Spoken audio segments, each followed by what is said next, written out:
My name is Emma, and I've learned that sometimes words slip out of your mouth before you truly understand the weight they carry. That night, I said something I could never take back. Something that changed everything. It wasn't a fight. There was no shouting, no dramatic argument. It was just an ordinary evening, the kind where everything feels like it's slipping through your fingers and you don't know how to stop it. I was sitting at the kitchen table, flipping through an old photo album I had stumbled upon while cleaning. The pictures showed a younger version of me, carefree, smiling, in love with someone else. My husband, Matt, and I had been married for 5 years, but that night, he stood at the counter making coffee, distant as he often seemed lately. The silence between us had been growing, and I felt it more than ever. "Hey, Matt," I called softly, unsure of where my words were heading. "I was just looking through some old photos, from before we met." He glanced over, a faint crease forming on his forehead. I could already tell he wasn't comfortable with where this might be going. Truthfully, neither was I. But the thought slipped out before I could stop it. I was just thinking about my first love, Jake. Sometimes I wonder if I made the right choice.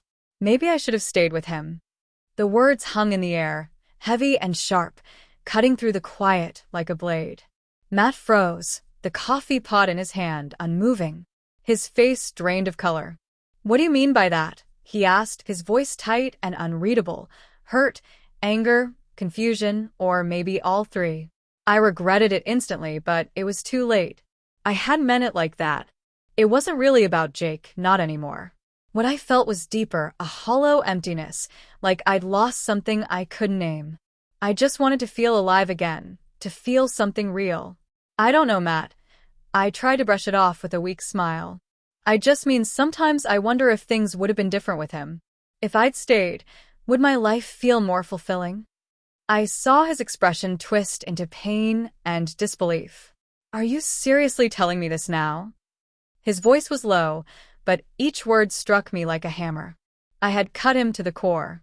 I could see it in his eyes, the sadness, the hurt, and I knew there was no undoing it. "I didn't mean it like that," I stammered, standing from the table. Everything feels off lately. I don't know what's wrong with me." The silence that followed was unbearable. Matt turned his back to me, jaw clenched, the tension in the air suffocating. Finally, he whispered, "Maybe you're right. Maybe you should have stayed with him." His words pierced my chest like a knife. And then it was over. Without another word, he grabbed his keys and coat and walked out the door. I stood frozen, unable to move, unable to call after him. It felt as if I had pushed him away so far that leaving was his only option. Hours dragged on like years. No call, no message, just silence. That night, I lay awake, replaying my words over and over. Maybe I should have stayed with Jake. Why had I said it? Why had I even thought it?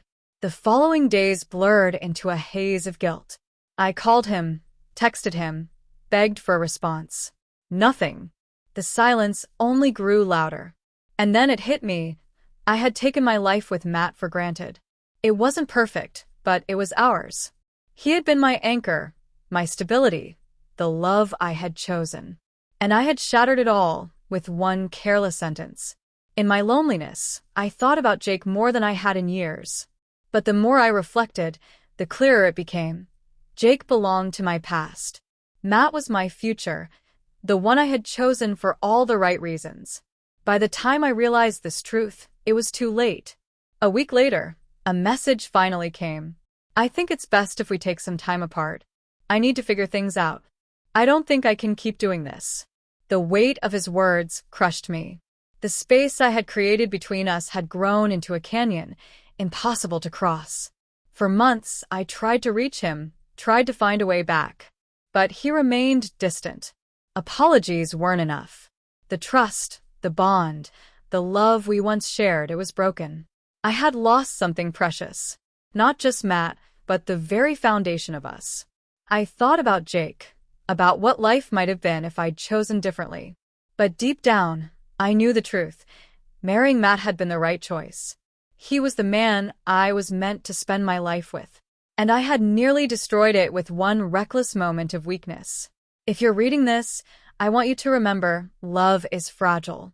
Words, even spoken carelessly, can tear it apart in an instant. Don't wait until it's too late to realize what you have.